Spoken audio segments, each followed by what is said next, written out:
नमस्कार, आदाब, सत श्री अकाल, जय भीम, जोहार। मेरा नाम है नवीन कुमार। ऐसा लगता है जैसे योगी आदित्यनाथ की सरकार ने अमित शाह के जूनियर मिनिस्टर अजय मिश्रा टेनी के बेटे को बचाने में पूरी ताकत झोंक दी है, लेकिन उसकी होशियारी को सुप्रीम कोर्ट ने पकड़ लिया है। और पकड़ लिया तो पकड़ के अच्छे से नाप भी दिया कि आप जानबूझकर उन्हीं गवाहों के बयान दर्ज कर रहे हैं जिन्हें टेनी का बेटा आशीष मिश्रा मोनू दूध का धुला लगता है। हम इसे मंजूर नहीं करेंगे। मतलब लखीमपुर में किसानों को कुचलने के मामले में यूपी पुलिस जिस तरह से जांच कर रही है, उस पर सुप्रीम कोर्ट को रत्ती भर भी भरोसा नहीं है। इसे लेकर उसने ऐसी झाड़ पिलाई है कि पूछिए मत। दरअसल 8 नवंबर दिन सोमवार को इस मामले में तीसरी सुनवाई थी। 20 अक्टूबर को पिछली सुनवाई पर भी कोर्ट ने यूपी सरकार को कस के डांटा था। उसकी वजह आगे बताएंगे। इस बार यूपी सरकार को नई स्टेटस रिपोर्ट फाइल करनी थी। मतलब अभी तक क्या क्या किया है जांच में यह बताइए। लेकिन इसमें भी यूपी सरकार ने बच्चों जैसी होशियारी की थी।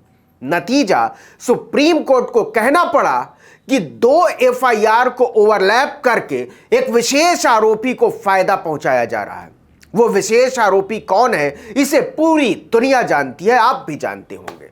आपको याद होगा सुप्रीम कोर्ट ने खुद लखीमपुर में किसानों को कुचले जाने की घटना का संज्ञान लिया था। खुद चीफ जस्टिस एनवी रमना की खंडपीठ इस मामले की सुनवाई कर रही है। इस पीठ में 2 और जज हैं, जस्टिस सूर्यकांत और जस्टिस हिमा कोहली। यूपी सरकार की पैरवी दिग्गज वकील हरीश साल्वे कर रहे हैं। सुप्रीम कोर्ट ने यूपी सरकार की दूसरी स्टेटस रिपोर्ट को फेंकते हुए कहा कि यह मजाक है।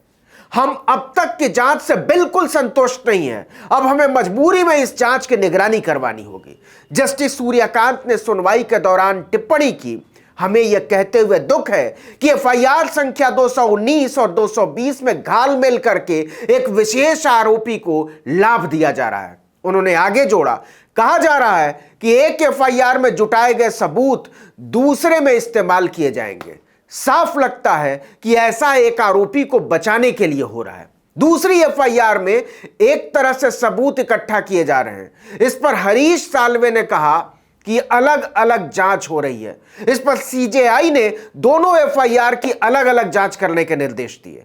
जस्टिस सूर्यकांत ने कहा कि आप दोनों की जांच को मिला कैसे सकते हैं, यह तो होशियारी हुई। एक किसानों की हत्या का मामला है तो दूसरा पत्रकार और राजनीतिक कार्यकर्ता की हत्या का। हम साफ देख रहे हैं कि अभी तक ऐसे गवाहों के बयान दर्ज किए गए हैं जो मुख्य आरोपी के पक्ष में लगते हैं, उसे बेगुनाह बताते हैं। इस मामले में मुख्य आरोपी केंद्रीय मंत्री अजय मिश्रा टेनी का बेटा आशीष मिश्रा मोनू है। मतलब जांच के नाम पर यूपी पुलिस कानून के रक्षक की तरह नहीं, आशीष मिश्रा के एजेंट की तरह काम कर रही है। हरीश साल्वे ने कहा कि अगर कोई आगे आता है और कहता है कि उसका भी बयान दर्ज किया जाए तो हम वो भी करेंगे। जस्टिस सूर्यकांत ने इस पर कहा कि आप कुछ लोगों की पहचान करने की कोशिश कीजिए और फिर बयान दर्ज कीजिए। चीफ जस्टिस एनवी रमना ने कहा कि हमने स्टेटस रिपोर्ट बहुत ध्यान से देखी है। स्टेटस रिपोर्ट में कुछ भी नया नहीं है। हम जो उम्मीद कर रहे थे वैसा कुछ नहीं है। हमने 10 दिन का समय दिया था आपको, लेकिन जांच के नाम पर कुछ भी नहीं हुआ। बस कुछ गवाहों के बयान दर्ज करके आपने खाना पूर्ति कर ली है। लैब रिपोर्ट तक नहीं आई, फोन रिकॉर्ड का परीक्षण भी नहीं हुआ। चीफ जस्टिस ने सवाल करने शुरू किए तो यूपी सरकार को बचाने पहुंची टीम दाएं बाएं देखने लगी। उन्होंने 5 बुनियादी सवाल पूछे। पहला सवाल, मोबाइल टावर से मोबाइल डेटा का क्या हुआ? अभी तक रिकॉर्ड हमारे सामने क्यों नहीं है? दूसरा सवाल, अभी तक जांच में केवल आरोपी आशीष मिश्रा का ही मोबाइल मिला, ऐसा कैसे हो सकता है? तीसरा सवाल, बाकी आरोपियों के मोबाइल का क्या हुआ? आपने अभी तक उसे कब्जे में क्यों नहीं लिया? उसका ब्यौरा कहां है? चौथा सवाल, दूसरे आरोपी क्या मोबाइल फोन का इस्तेमाल नहीं कर रहे थे? और पांचवा सवाल, हमने आपको 10 दिन का समय दिया था, लेकिन अभी तक तो लैब की रिपोर्ट तक नहीं आई है। यह कैसी जांच कर रहे हैं आप?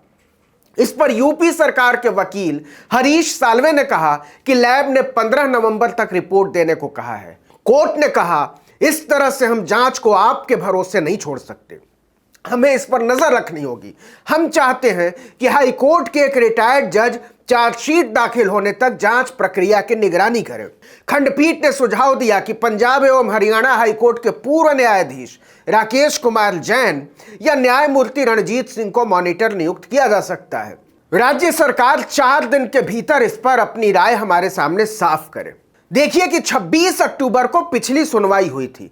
तब सुप्रीम कोर्ट ने योगी सरकार को हिंसा के गवाहों को पूरी सुरक्षा देने का निर्देश दिया था और कहा था कि स्टेटस रिपोर्ट दाखिल करके बताइए अभी तक क्या किया है।